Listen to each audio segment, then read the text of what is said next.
Hey there, ladies and gentlemen, and welcome to the deck profile for the Tribute Stun Monarch deck. So this is my answer to the onslaught of Necrors that we've been seeing throughout the last couple of weeks ever since the release of the Secret Forces, and this deck actually functions pretty well. It utilizes a couple of cool different engines, and it's just a nasty deck to face if you're playing something like Necrors, because you're basically playing with an open hand, and this deck is a very hand-hate.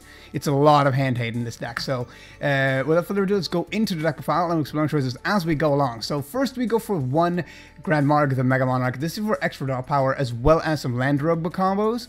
He's pretty good since you can target 2 set cards on the field and destroy them. So if you're facing something against, like, say, Shaddoll's, I guess, or maybe just placing it off against something that plays a lot of back row or something like that, you can get to pop 2 cards in the field.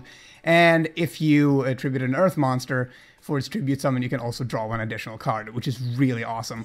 Next we go for one Thestalos, the Mega Monarch. This is one of your main ways to get rid of monsters in your opponent's hand and dish out damage.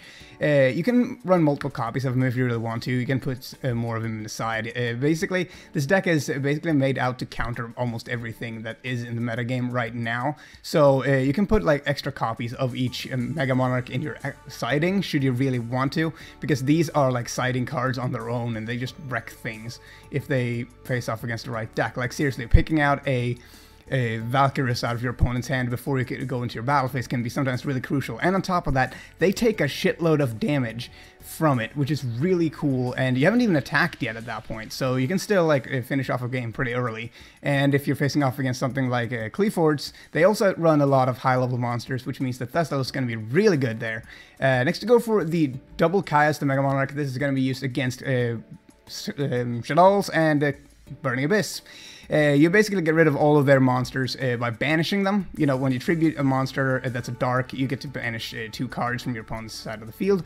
And if both those monsters, well, if any of those monsters were dark, you get to banish all copies of that card in your opponent's hand, deck, extra deck, graveyard, and basically everywhere that isn't already banished is going to be banished if there's more copies of the card, which is really, really awesome. And Shaddoll's is going to have like a hell of a time against you, because they already have a pretty bad matchup against, you know, Monarchs as is. So yeah.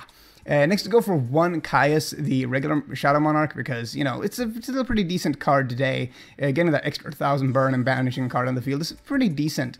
It's a single tribute too, so that's pretty cool. Next to go for one Thestalos, the Firestorm Monarch, and this card is actually just basically a weaker version of a Mega Thestalos. You just tribute summon him, and then you get to discard a random card from one's hand. Sadly, you don't get to pick, but, you know, hey, it's still a pretty cool thing. So you get to take a random card of your opponent's hand, and if it's a monster, they take 100 damage times its level. Otherwise, you just lose the card. Next, we go for one Grand Monarch, the Rock Monarch. It's basically for land rogue combos, just like with you know, Grand Monarch, the Rock Monarch, which is pretty good. Next we go for the one Ryza. This is to spin things back to the deck. I don't think I need to explain this one very well at all, actually, because it's basically one of the 2 best monarchs. It's this and that. Those are the 2 best ones. Next we go for double land robe. This is hands down one of the best vassals in the entire game. If your opponent has a face-up monster, you can flip it face down and then you special summon it. So it sets up Grand Monarch plays really easily, as well as the Mega Grand Monarch. So that's really awesome. And on top of that, if it's tributed for a tribute summon, you can add one of your other vassals in your graveyard back to your hand, which is really, really awesome. Because there's one vassal in particular which we're going to be using a lot in this deck. Next we run actually a bit of a pseudo, whatchamacallit, a pseudo, goddammit, Burning Abyss engine. We're going to be using a lot of these guys, basically to bring out the, for tribute fodder, in case we really in case we don't have any of the vassals on hand. So we can just go ahead and special summon one of these, then play one of our spells or something like that, and then we tribute them off or something. So other than that, their second effects will also be very useful, because we still have, you know, the Burlines in our deck, and we can just discard one of these guys and trigger their effect as well as a Burlines effect, which is really awesome. And it just has a ton of potential. So we run a triple Alec to just negate monster effects, things like, you know, not necessarily Trishula, but other things like, say, things that really hurt us for some reason or another. they just really don't want to deal with. Next to go for the, of course, Farfa, which banishes a lot of things. Things that we really can't run over, or things that prevents us from activating effects, and stuff like that, which, you know, it's pretty good just to banish one monster on the field to the end phase. It can also be used to poke your opponent directly in the face with something like, say, oh, I don't know, a Caius or something afterwards, which is really useful. And finally, we run the triple Scarm to, you know, round up the little engine, which allows us to search out the other tribute fodder and stuff like that. So that's very interesting. And next we run triple Gallum. This is basically to search out our other two vassals, Landrobe and Berlines, to be specific. It also allows you to recycle your Monarch effects should you want to trigger them more than once. So say for example that we have a Ryza on board already that's already used its effect. We can bounce it back with Garum and then tribute Garum again for Ryza's ability again, as well as getting a search off of Garum, which is really cool. And finally, we run Berlines, and Berlines is really stupid good. You just get to discard a card and special summon from your hand, and if it's tributed for a tribute summon, you can look at your opponent's hand and discard and banish one card from your opponent's hand until the end phase.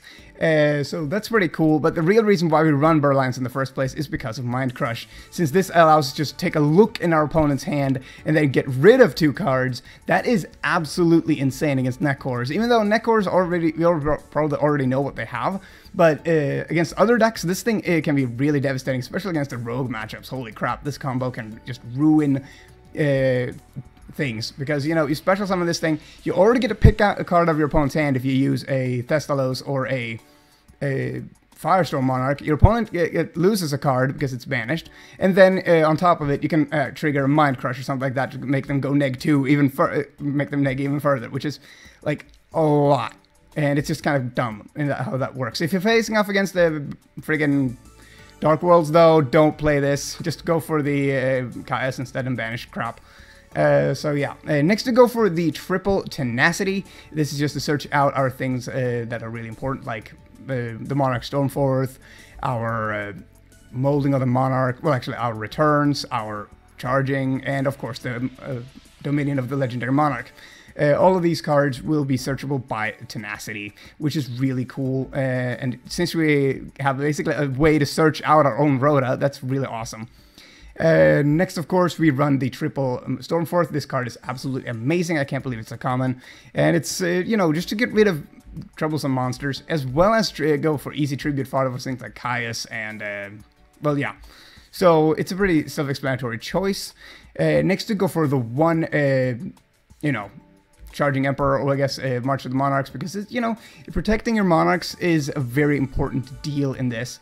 You really want to make sure that your Garum, you know, stays active, and things like that, as well as protecting your monsters, because remember, most of the monsters you're going to be having out on board are going to be tribute summoned. So, and if your opponent just gets rid of one of those, you basically negged a lot, unless you use something to, you know, get advantage of it in some way, shape, or form. And of course, we have the triple Return. This is a card which allows us to search out any of our Monarchs when another Monarch is tribute summoned. Nothing too fancy there. Next, we run one of my favorite cards of the deck, which is Dominion of the Legendary Monarch, or the True Monarch's Dominion, whatever you want to call it. Well, I've got no cards in extra deck, hence why I don't run an extra deck in this. If you control a tribute summon monster, your opponent cannot special summon monsters from their extra deck. So this hurts things like Burning Abyss and Shadol's very badly. They already have a bad enough matchup against this deck as is, so this will hurt them even further. So yeah, and of course our Monarchs gain 800 extra attack when they attack, which is really awesome. And finally, you can reduce the level of your Mega Monarchs once per turn down to level 6, so you can use them for a single tribute, which means that your vassals are a lot more alive. And finally, we've run the triple Mind Crush, and that runs up the main deck, guys. So tell me what you guys think about this, and I'm out.